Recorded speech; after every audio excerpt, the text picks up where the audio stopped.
41절을 같이 읽도록 하겠습니다. 그날 저물 때에 제자들에게 이르시되 우리가 저편으로 건너가자 하시니 우리를 떠나 예수를 배에 계신 그대로 모시고 가매 다른 배들도 함께 하더니 큰 광풍이 일어나며 물결이 배에 부딪혀 들어와 배에 가득하게 되었더라. 예수께서는 고물에서 베개를 베고 주무시더니 제자들이 깨우며 이르되 선생님이여 우리가 죽게 된 것을 돌보지 아니하시나이까 하니 예수께서 깨어 바람을 꾸짖으시며 바다더러 이르시되 잠잠하라 고요하라 하시니 바람이 그치고 아주 잔잔하여지더라. 이에 제자들에게 이르시되 어찌하여 이렇게 무서워하느냐 너희가 어찌 믿음이 없느냐 하시니 함께 읽겠습니다. 그들이 심히 두려워하여 서로 말하되 그가 누구이기에 바람과 바다도 순종하는가 하였더라. 아멘. 저는 오늘 내 영혼은 안전합니다 라는 제목으로 하나님의 말씀을 나누고자 합니다. 먼저 우리 옆에 계신 분들과 또 앞뒤에 계신 분들에게 인사를 나누도록 하겠습니다. 사랑합니다. 축복합니다.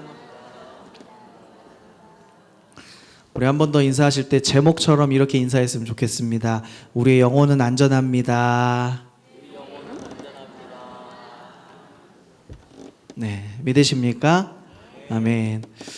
살아가면서 우리가 수없이 많은 또 어려움과 역경들을 만나곤 하죠. 그래서 우리가 이것을 우리가 찬양의 가사도 그렇고 오늘 본문 속에서도 그렇고 폭풍을 만났다라고 하는 말과 견주어 볼 수가 있을 것 같아요. 그래서 때로는 우리의 건강에 또 폭풍이 다가오고 때로는 경제적인 어려움의 폭풍이 다가오고 때로는 우리의 관계의 폭풍이 우리를 덮칠 때가 있다라는 사실입니다.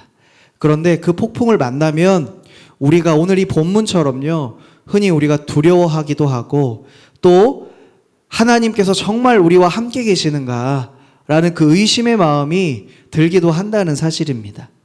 그런데 오늘 본문을 통해서 주님께서 말씀하시고자 하시는 것이 무엇입니까?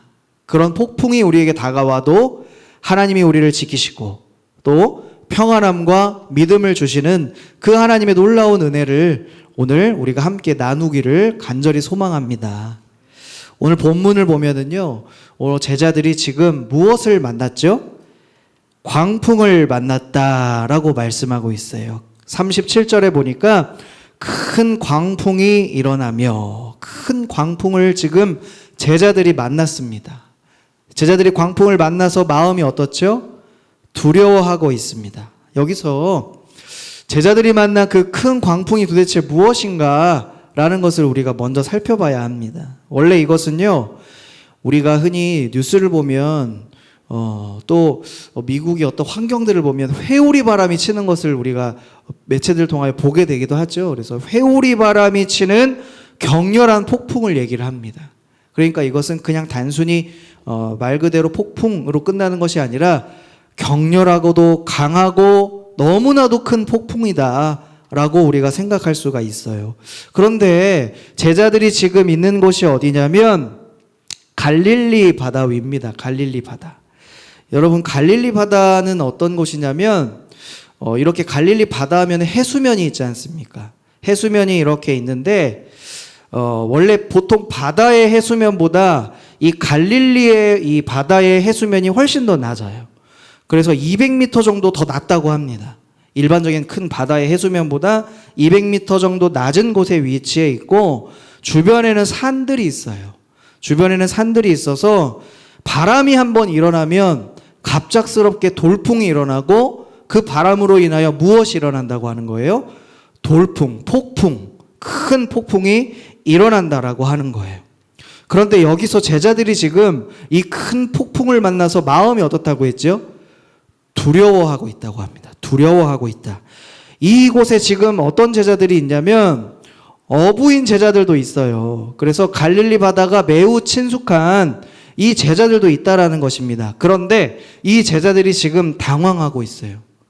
이 폭풍을 만나서 당황할 정도였다는 것은 그들이 얼마나 지금 위급하고 정말 다급한 상황이었는지를 보여줍니다. 아마도 이 수많은 방법들도 생각해 볼 것이고 대처 방법들도 제자들이 계속 찾아봤을 거예요. 그렇지만 계속 시도해보고 찾아보고 어떻게 해결해야 될 것인가 아무리 둘러봐도 폭풍은 계속하여 그들을 향해 다가옵니다.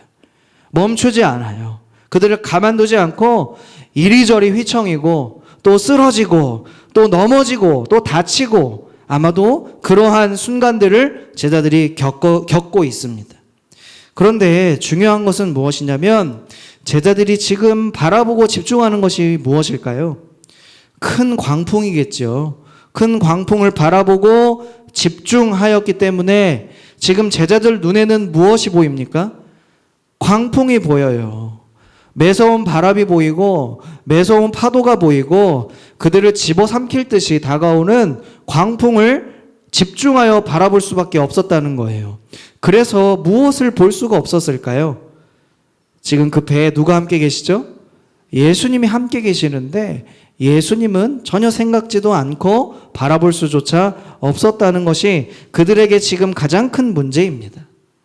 제자들은 지금 폭풍에 집중하면서 그것과 지금 씨름하면서 배에 함께 계시는 주님을 전혀 느끼고 생각할 수가 없는 거예요. 그래서 무엇이 사라집니까? 평안이 사라졌어요. 그리고 두려움이 가득하고 두려움만 남았습니다. 그런데 여러분, 왜 하필이면 다른 많은 배들도 있을 텐데 왜 예수님이 탄 제자들과 함께 예수님이 탄 그 배에 이런 큰 풍랑을 만나게 하셨을까요? 한번 고민해 본 적 있으십니까? 왜 이 배에 풍랑을 만나게 하셨고 오늘 이 성경의 기사 속에서 그 배를 오늘 보여주고 있는 것일까요?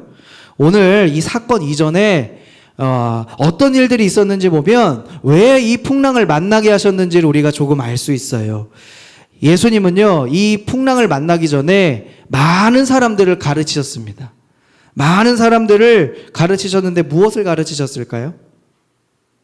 예, 마가복음에서 우리 1장 1절을 기억하시죠? 하나님 나라의 복음이 시작되니라. 그렇죠? 하나님 나라의 복음, 하나님 나라를 예수님이 계속 가르치고 계셨어요.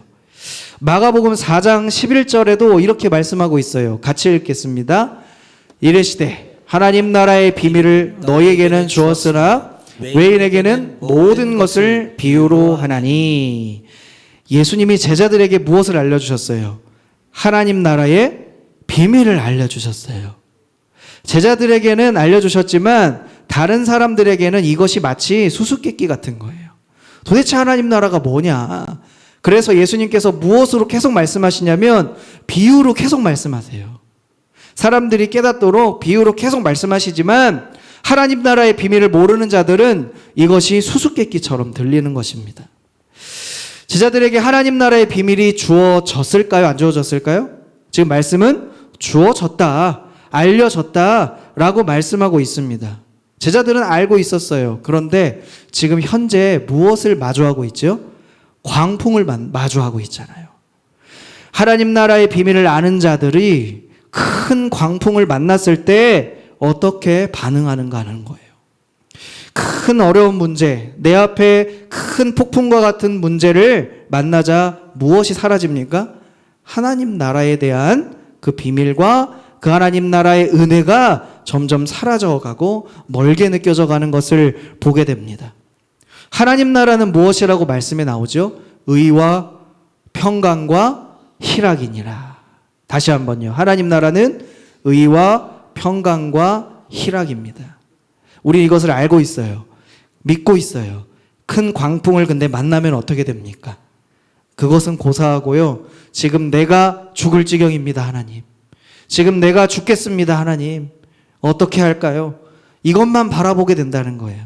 결국 지금 이 순간에 제자들의 마음에는 당황스러움도 있고 너무 두려운 마음도 있지만 한편으로는 어떤 마음이 있냐면 원망의 마음이 생기기 시작했습니다. 원망의 마음. 자, 어떻게 원망하는지 한번 볼까요? 38절입니다. 같이 읽겠습니다. 예수께서는 고물에서 베개를 베고 주무시더니 제자들이 깨우며 이르되 선생님이여 우리가 죽게 된 것을 돌보지 아니하시나이까 하니.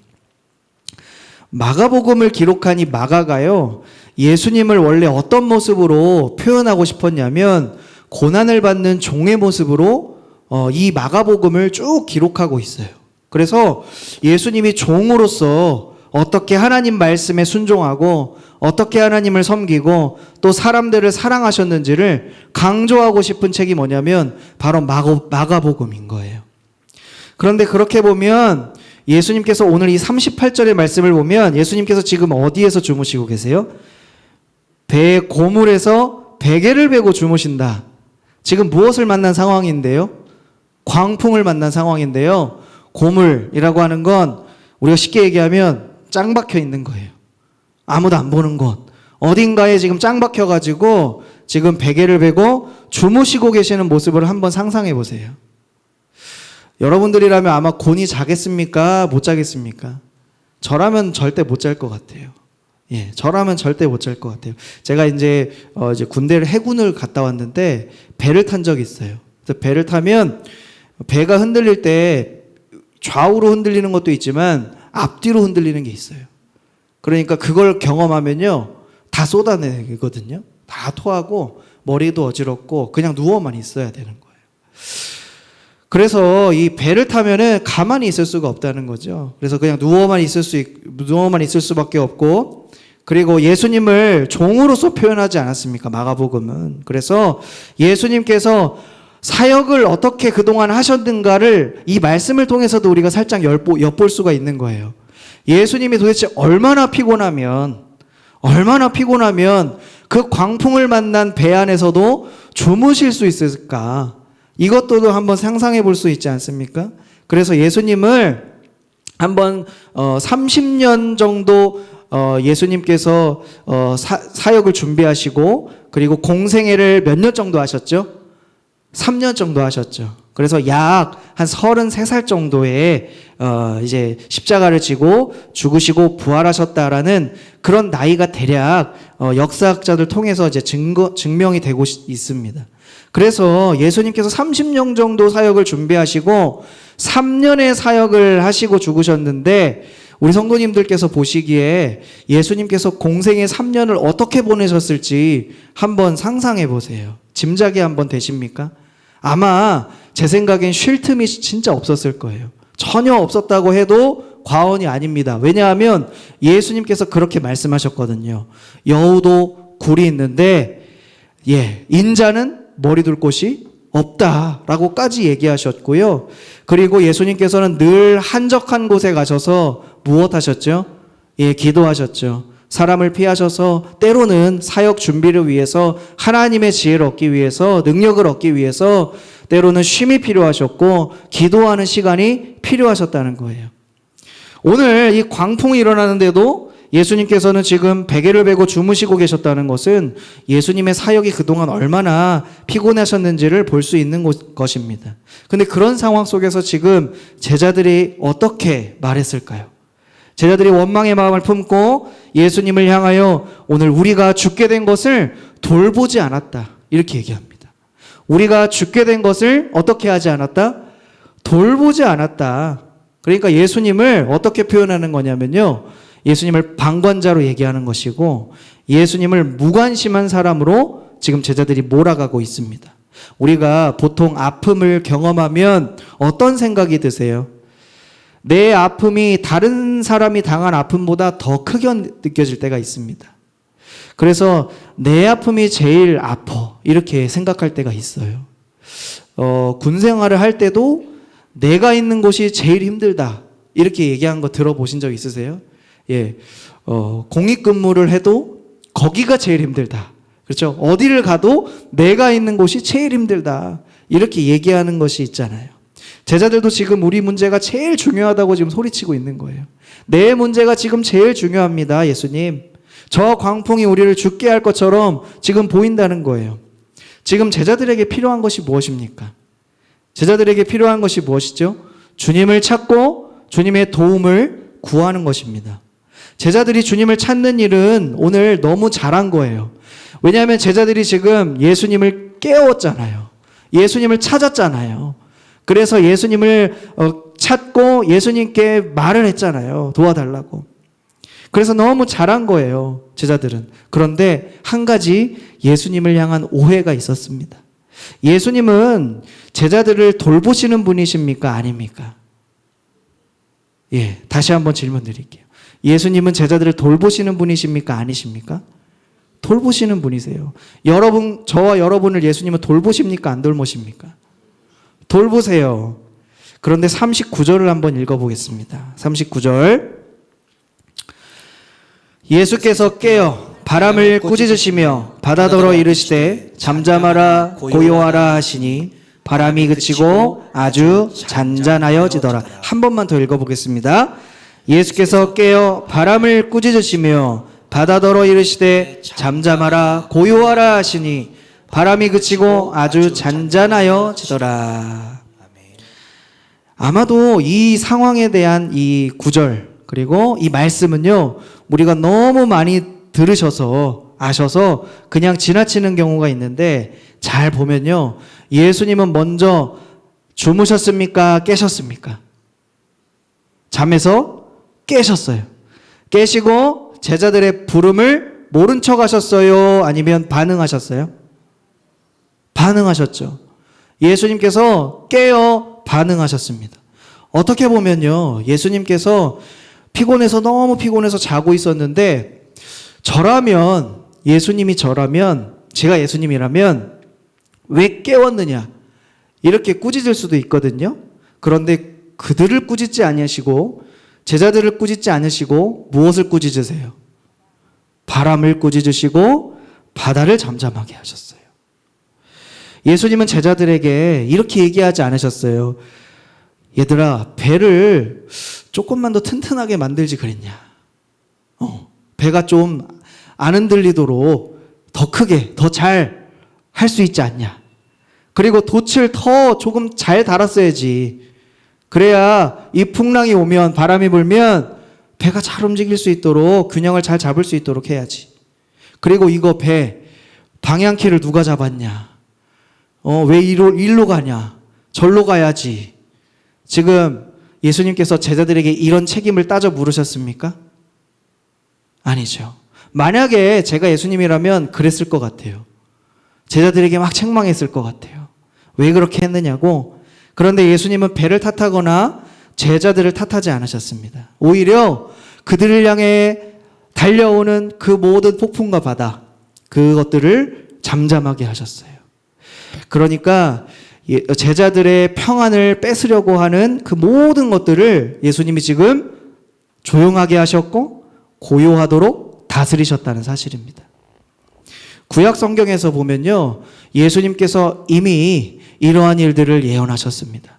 시편 107편 29절과 30절을 같이 읽겠습니다. 광풍을 고요하게 하사 물결도 잔잔하게 하시는도다. 그들이 평온함으로 말미암아 기뻐하는 중에 여호와께서 그들이 바라는 항구로 인도하시는도다. 아멘. 시편 89편 9절에서도 마찬가지입니다. 같이 읽겠습니다. 주께서 바다의 파도를 다스리시며 그 파도가 일어날 때에 잔잔하게 하시나이다. 아멘. 아멘. 주님은 우리의 파도를 잔잔하게 하실 줄 믿습니다. 고요하게 하셔서 평안을 주실 뿐만 아니라 제자들에게 기쁨도 회복하게 해주셨습니다. 이 모습을 보면서 제자들이 깨달은 것이 있어요. 제자들이 41절을 보면 이렇게 깨달았습니다. 같이 읽겠습니다. 41절. 그들이 심히 두려워하여 서로 말하되 그가 누구이기에 바람과 바다도 순종하는가 하였더라. 아멘. 제자들은 깨달았어요. 한 가지. 무엇이냐면 바람과 바다가 어떻게 순종하냐라는 거예요. 그런데 문제는 그 전입니다. 그들이 심히 두려워하여 서로 말하되 그가 누구이기에. 여기서 그가 누구죠? 예수님이에요. 그런데 누구예요? 라고 말하는 건 아는 거예요? 모르는 거예요? 모르는 거예요. 제자들이 예수님과 함께 있지만 예수님이 누구신지 알아요? 몰라요? 몰라요. 예수님이 진정 누구이신지를 함께 있지만 깨닫지 못하고 알지 못하고 느끼지 못하는 거예요. 안타까운 사실이죠. 그래서 제자들의 마음이 두려워하게 되는 것입니다. 우리가 두려움이 올 때는 왜 두려워하냐면요. 상황에 따른 두려움도 있겠지만 예수님이 누구신지 잘 모를 때 우린 두려움이 옵니다. 이 상황을 예수님이 진짜 해결해 주시는가? 이 상황 속에서 내 마음은 믿음으로 지켜낼 수 있는 것인가? 라는 그것을 가지고 두려워 떤다라는 거예요. 그런데 우리는 압니다. 예수님이 어떤 분이시라고요? 만물의 창조자시고 만물을 다스리시는 분이신 줄 믿습니다. 오늘 우리가 이 말씀을 통해서 깨달아야 할 은혜는 이것이죠. 첫 번째는 우리 밖으로부터 오는 외적인 요소 때문에 평안이 사라질 때가 있습니다.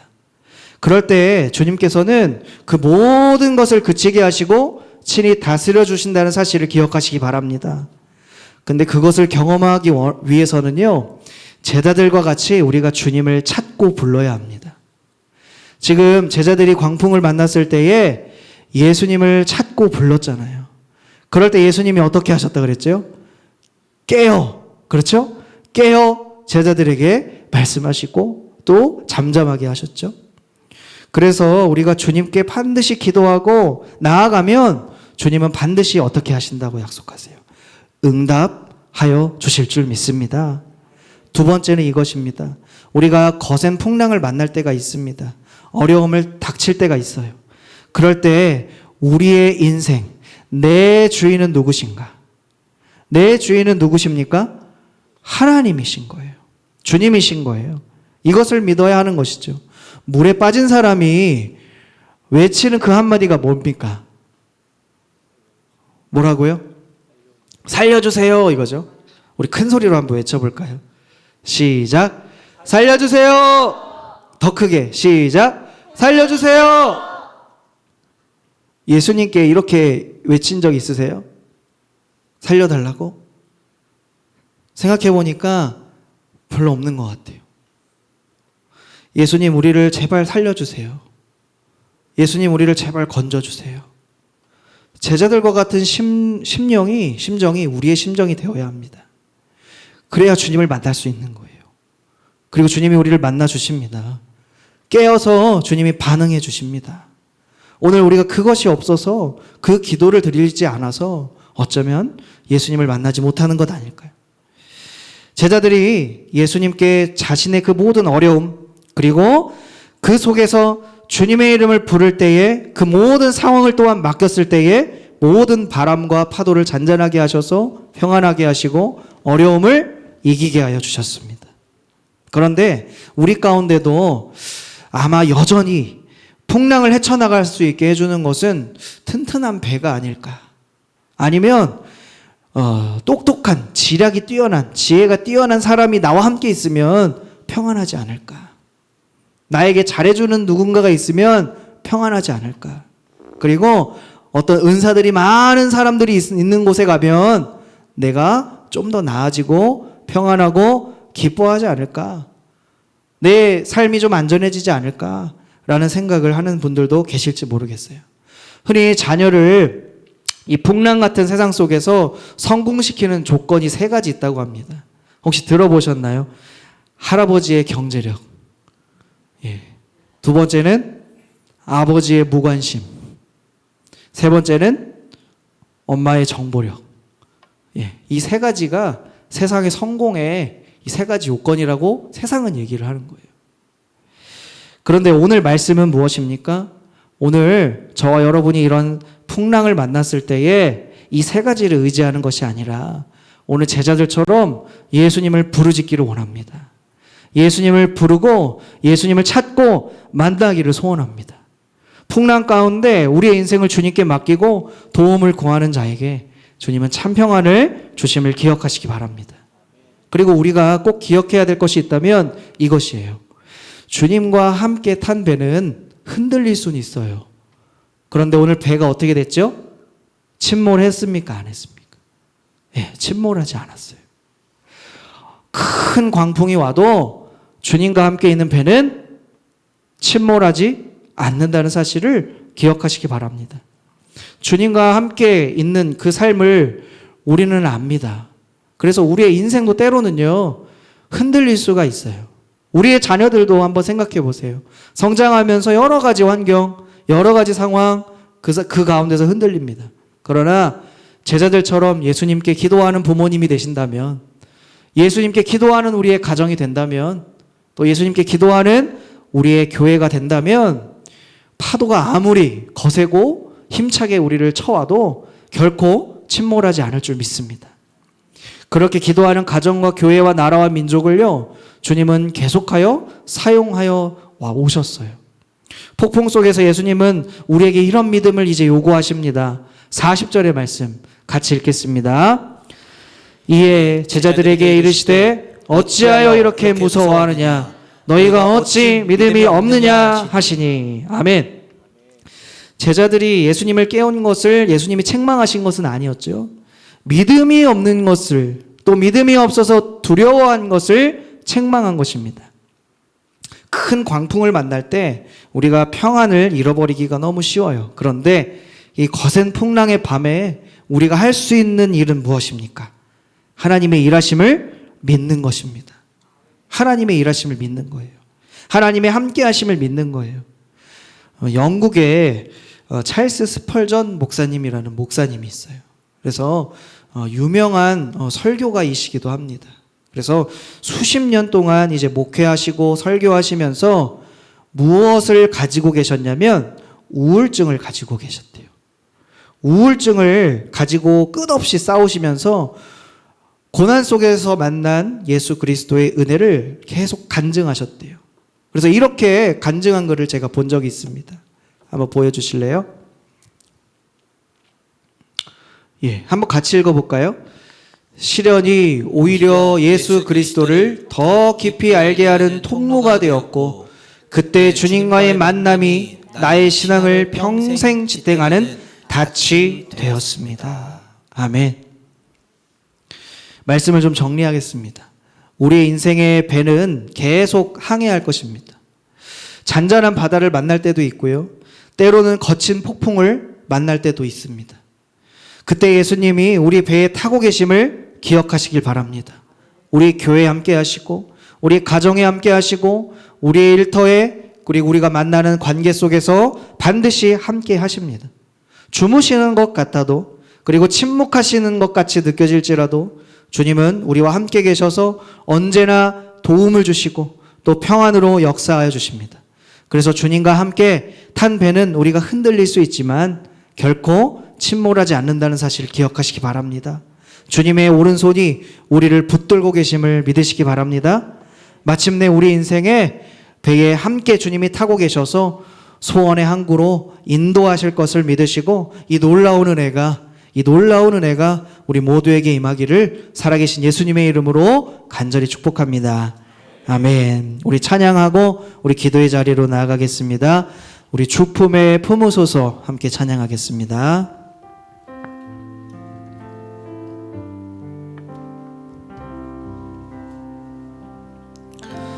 주품